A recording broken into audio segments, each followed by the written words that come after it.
दोस्तों, आज मैं फिर आप लोगों के सामने बुक समरी फिशरमैन इंडिया के इस चैनल पर फिर हाजिर हूँ। सर्वप्रथम हमारे सभी बुक समरी फिशरमैन इंडिया के दर्शक को मेरा सादर प्रणाम, नमस्कार, जय हिंद, जय भारत। आज मैं आप लोगों को ये बताने वाला हूँ चारवाक मुनि को जिंदा क्यों जलाया गया।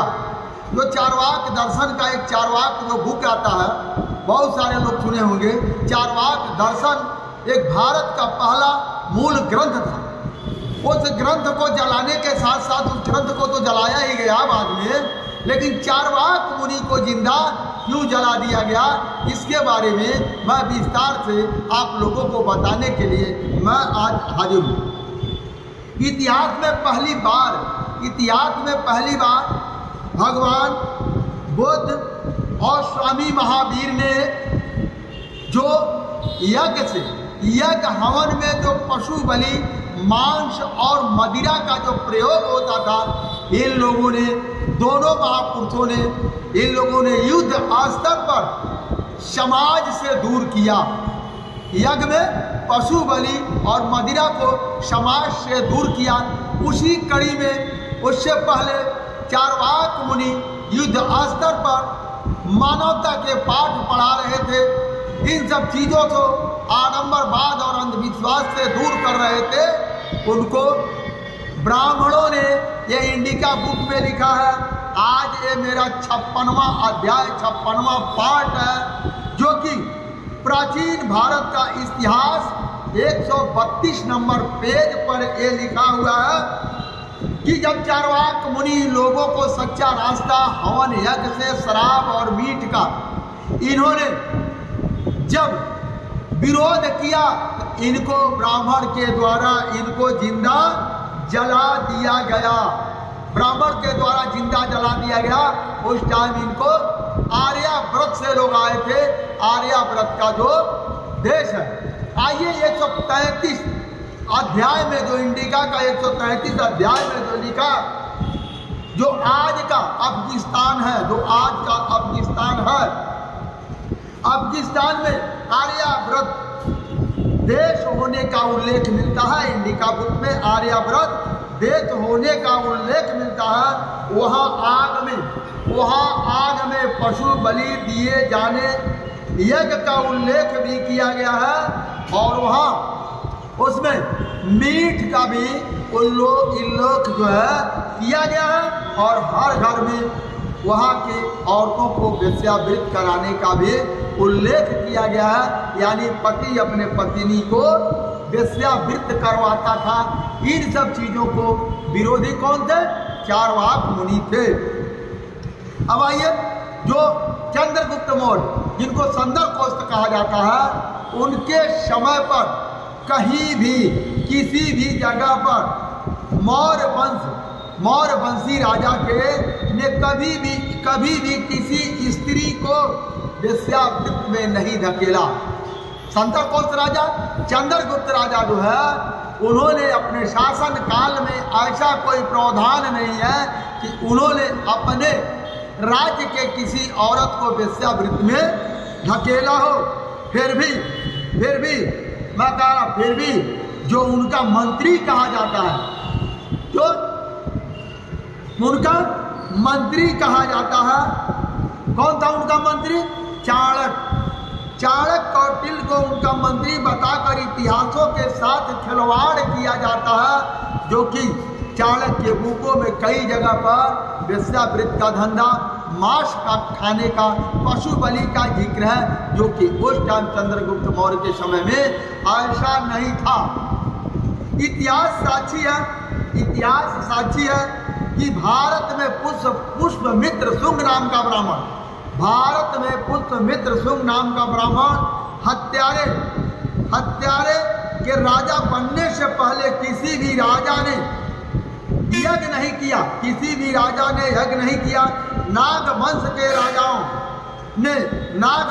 राजाओं ने भारत की राजनीति का इतिहास का आरंभ हुआ मौर्य वंश का अंतिम सम्राट बृहस्पति तक जारी रहा, जिसको बृहस्पति की हत्या बृहस्पति का मंत्री था, कौन था?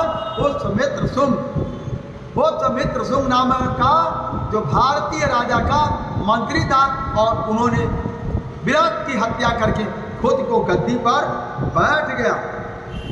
इसके विपरीत दो सम्राट हुए, जो साक्ष्यों की मैं बात कर रहा हूं, उसके विपरीत दो सम्राट हुए, चंद्रकोश तथा उनके पुत्र अमृतधाता, यानी चंद्रगुप्त मौर्य और उनके पुत्र अमृतधाता। अमृतधाता के पुत्र कौन थे? अशोक सम्राट, जिनको देवनापी कहा जाता था, बाद में उनको नामों को बदल करके अशोक सम्राट किया गया। अमृतधाता के दरबार में रहने वाले राजदूत ने सम्राट के अधीन अमात्य गोप, स्थानिक, अनिक जैसे किसी भी अन्य उल्लेखों का उन्होंने जो है जिक्र नहीं किया। सम्राट के बाद दो सम्राटों के बाद अशोक सम्राट का शासन आया। उस समय में अनेक स्तंभों और चट्टानों पर राजा को यज्ञ करने का कहीं से कोई उनके शिलालेख में नहीं मिलता है। ये मिलता है उन्होंने मंत्री बनाया, और मंत्री जो 5 मंत्री कौन कौन से बनाए? मंत्री धम, महामंत्र, युक्त, रंजुक और प्रदेशी, इस तरह से उन्होंने 4 मंत्री बनाए। अब देखिए, मैं आपको ऋग्वेद की बात बता रहा, जो इंडिका बुक एक चीज का उजागर करती है। ऋग्वेद की मैं बात बता रहा हूँ। ऋग्वेद में इंद्र के गुणगान गाए गए हैं ऋग्वेद में, और क्या लिखा गया है? उसे दारू मीट खिलाने का श्लोक भी लिखा गया है, यानी इंद्र को दारू मीट खिलाने का श्लोक भी लिखा गया, लेकिन गंगा दरिया की स्तुति करने का कोई जिक्र नहीं लिखा गया। मैगजीन ने गंगा सहित लगभग हर दरिया में को यात्रा करने का विवरण दिया। उन्होंने साफ लिखा है, व्यास दरिया को पवित्र माना जाता है, लेकिन उन्होंने कहीं भी गंगा दरिया को पवित्र मानने या पूजा करने का ऐसा कोई जिक्र चाणक्य ने नहीं लिखा है। लेकिन कौन लिखा है? मैगजीन ने इस बातों को लेख किया है। अब तीसरी सदी, अब आप लोग मैं बता रहा हूँ एक साक्ष्यों के साथ। तीसरी सदी में आए चीनी बौद्ध यात्री, तीसरी सदी में आए चीनी बौद्ध यात्री भंते फयान ने ऐसा कहीं घटित होते नहीं देखा। लेकिन 6ठी सदी में आए चीनी बौद्ध यात्री भंते हैंसांग ने गंगा पूजा का उल्लेख किया है। अतः उनके भारत आगमन अर्थात मौर्य शासन समाप्त होने के कम से कम 500 साल बाद लिखी गई है। जो चाणक्य नाम का जो बुक जो है, मौर्य शासन का शासन काल अंत के 500 साल बाद चाणक्य का लिखा हुआ बुक ये साक्ष्य दर्शाता है। अब आइए, चाणक्य बुक में जो लिखा है और मनुस्मृति भी लिखा गया है, पहले ब्राह्मण को मृत्युदंड नहीं दिया जाता था। लेकिन अशोक सम्राट अपने शिलालेख में ऐसा कहीं कोई लेख नहीं लिखा है। उन्होंने जरूर लेख लिखा है, जो सुधरने के काबिल है उन्हें मृत्युदंड नहीं दिया जाएगा, उनको मौका दिया जाएगा सुधरने के लिए। लेकिन उन्होंने ये कहीं नहीं लिखा है कि ब्राह्मण को मृत्युदंड नहीं दिया जाएगा। उनके समय में सब लोग एक समान हुआ करते थे।